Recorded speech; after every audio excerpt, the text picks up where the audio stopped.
Muy bien, en tu caso tienes un calentador, ¿no? Yo lo voy a dibujar de esta manera. Ese calentador tiene una resistencia que calienta, ¿no? Y tiene un líquido que en tu caso es gas, que entra, e intercambia calor y sale caliente, ¿no? Por aquí va caliente, gas caliente y por aquí entra el gas frío. Correcto. Y entonces, tu entrada es la energía, la cantidad de calor que metes por ahí, que lo vamos a- a llamar la potencia simplemente, ¿verdad? La potencia que la regulas con ese regulador de pulsos, de ancho de pulso, ¿no? La potencia y tu salida es la temperatura, aquí, ¿no?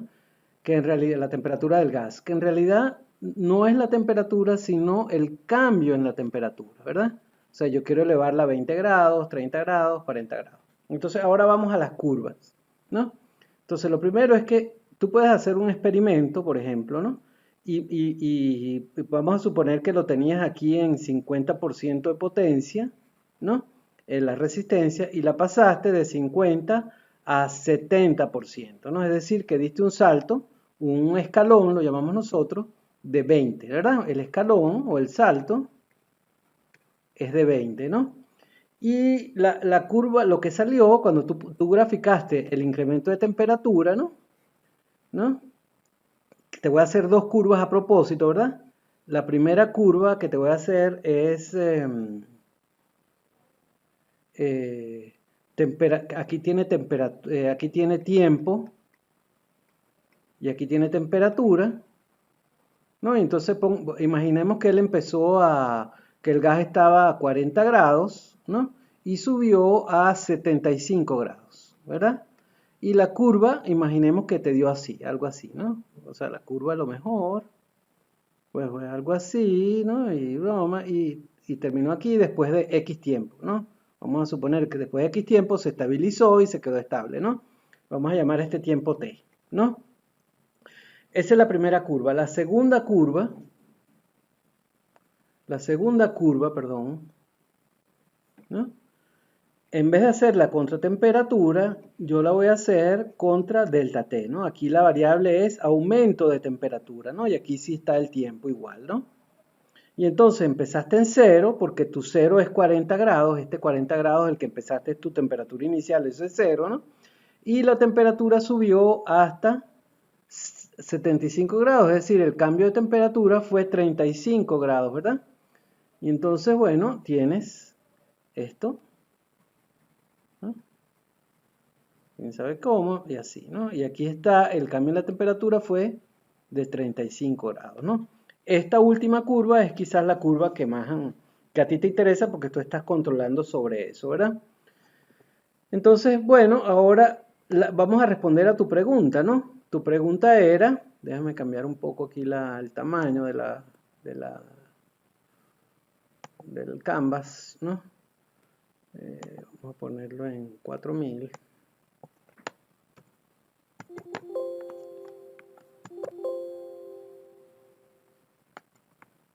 Tengo algún problema aquí. Ah, eh, bueno, vamos a dejarlo tal cual como está. Ok, entonces ahora sí, respondiendo a tu pregunta, ¿no? ¿Cómo saber si una curva es buena o mala, ¿no? Entonces lo primero es que tú hiciste tu curva, ¿no? Tú hiciste tu experimento sobre el verdadero, sobre el aparato verdadero, ¿verdad? Y te dio, aquí está delta T, temperatura, y aquí está tiempo, ¿no? Y aquí está el cero, como ya viste cómo fue que lo hicimos antes, ¿no? Y tu curva te dio así, ¿no? Una cosa así, ¿no? Y se estabiliza después de un tiempo, vamos a llamarlo T1, ¿no?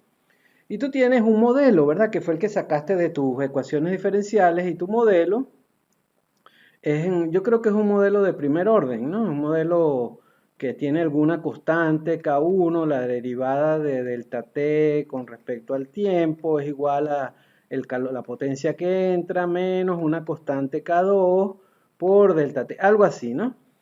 Y entonces, ese es tu modelo que desde el punto de vista y aquí había una constante K3, perdón, ¿no? Que desde el punto de vista de, de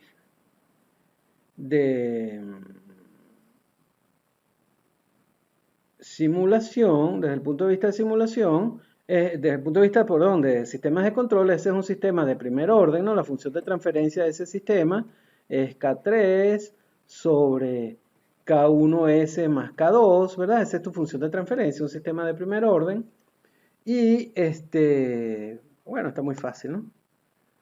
Este, es decir, que tu sistema, si lo dibujamos como un sistema, ¿verdad?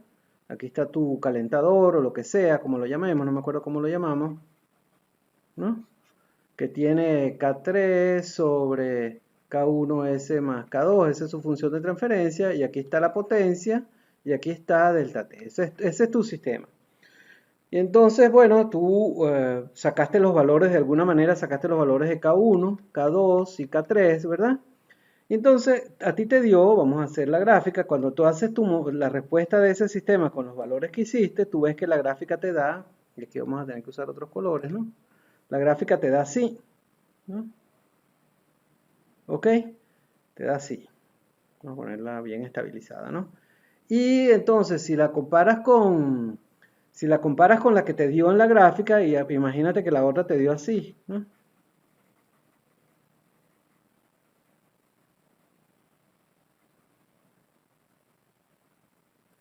Pues yo diría que esa identificación está muy buena, ¿no?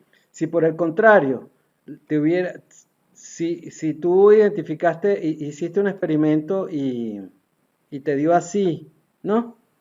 Y tu gráfica, la gráfica de tu sistema te dio por aquí, ¿no?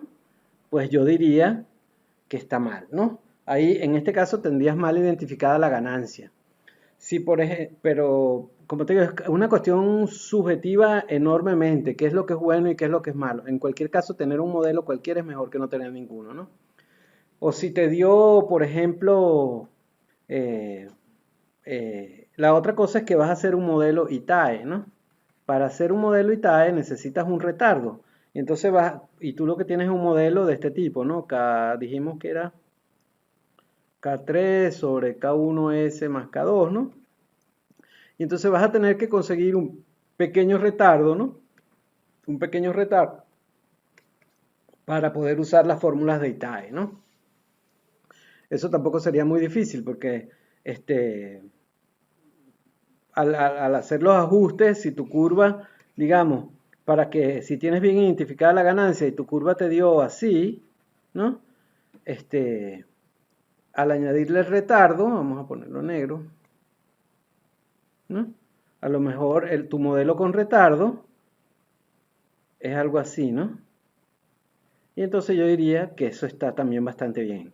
Lo importante es que ambas lleguen al mismo lugar, eso quiere decir que tienes la ganancia del sistema, que es en tu caso K3 sobre K2 bien identificada. Y la otra cosa es que los tiempos, el tiempo más o menos, este tiempo que está aquí, vamos a ponerlo en verde. Este tiempo por aquí, más o menos, esta zona, que es en la que tanto tu curva como la curva de experimental que hiciste, coinciden. Ese tiempo también es importante. O sea, tanto este tiempo, esta ventana de tiempo en el que se estabilizan, vamos a llamarlo T1, como el valor en el que se estabilizan aquí, son los dos parámetros que a mí me dicen si la simulación está bien o no. Eso es todo.